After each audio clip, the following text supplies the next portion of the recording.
Today we're going to look at the next Mission US game. Mission US is a series of online games designed to immerse young people in American history. Mission US allows students to take on the identity of a particular young person in the past. Through this character, they're meeting people and making decisions that are changing the character's relationships, job prospects, and ultimate outcome. They witness key events and sometimes participate in them, and the decisions that they make along the way impact their own story. And we think this character-driven approach really resonates with young people.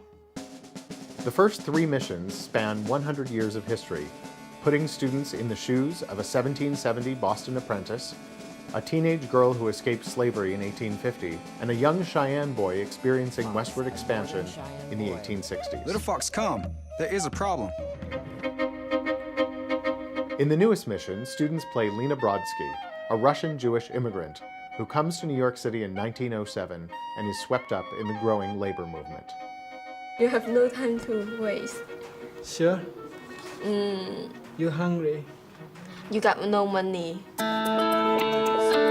To date, almost 40,000 teachers use Mission US, and over 800,000 students have played our games. We are grateful to have received a Fast Track Small Business Innovation Research Award from the Institute of Education Sciences. This will let us expand the Mission US series and offer our content on a tablet platform. You know, with students that are diverse learners and they have diverse backgrounds, you need to be a little bit unorthodox and find different resources and different avenues for the students to really get into the material. When I found Mission US, it just changed my approach, and it changed a lot of the students' interest level. After 7 days at sea, I was exhausted.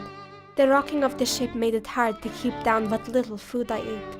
It's really interesting that they give Lena an accent, because here, like, when you talk to people and they see that you have an accent, they know that you're an immigrant, you're not born here.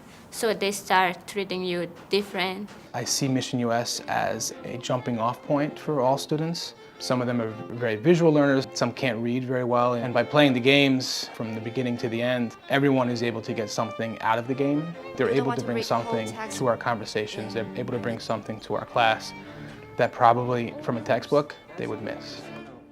Most of us are here because we're looking for a better life, not because we were forced off our land.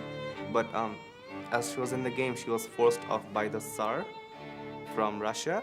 And so that kind of makes an impact on her prison life as well.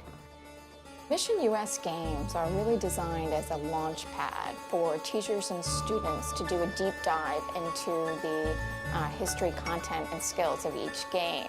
What allows them to do this is a really rich and varied set of classroom materials. On the back of your paper is your first diary entry as Lena. The website provides a variety of activities to accompany each part of the game, including review questions, document-based activities, vocabulary activities, and writing prompts. By going deep into the content, students are gaining critical comprehension, writing, and analytical skills they need for mandated assessments. I don't see Mission US as a supplement to my curriculum. I use it as the crux of my curriculum, where everything branches off of the game. Well, Lena talked about discrimination in her country, right? And like how Jewish people were killed by the Russians. But I'm just wondering, do you guys think she's gonna face discrimination also in New York City? The answer is probably yes. Because even today, there's some people still like discrimination. They still have discrimination on others. I see the game as a way just to provide exactly what a textbook would provide, but in a more interesting and a more well-rounded way. I like the game because it's like you're under the skin of that person and you're living those memories. Playing a game helps you to actually put yourself in the character's shoes. You're responsible for your actions and you get to see the reactions, how people would react to you, what would happen as a result. So it's very important. A textbook doesn't do that. A textbook doesn't help you to relate to other people's experiences. We've studied Mission US in over 75 middle school classrooms across the country. and students have consistently performed better in tests of historical knowledge and historical thinking skills when they use the game in curriculum, in comparison to peers in non-game classrooms. We see an improvement difference of 10 to 15%, which is pretty impressive for this kind of work.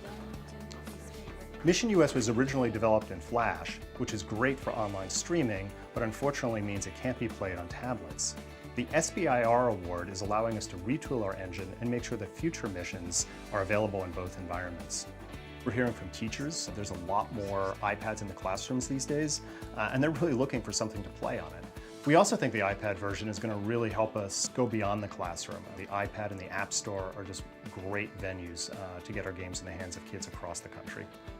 But more importantly for us, in our early prototyping sessions, we're seeing kids collaborating in ways that they don't when they're playing on laptops.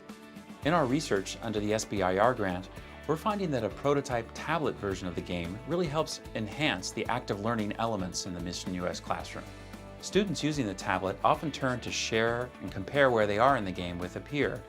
And that kind of collaboration and sharing is something we really didn't see so much in the other classrooms.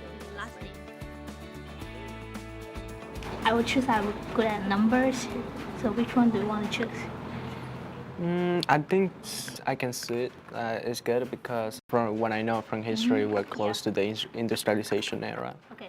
So even though they were going in different places and doing different things on their iPads, they still were working with each other and negotiating with each other and bouncing ideas off of each other.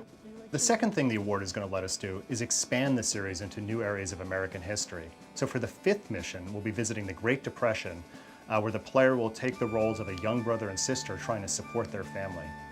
It'll all come together when we use our new technology and our new content to simultaneously launch Mission 5 online and on the tablet. By bringing Mission US content to multiple platforms, we'll both expand our reach and give students opportunities to engage more deeply with American history. I think that Mission US truly allows students to become a part of the history, and for a teacher, you can't hope for better than that.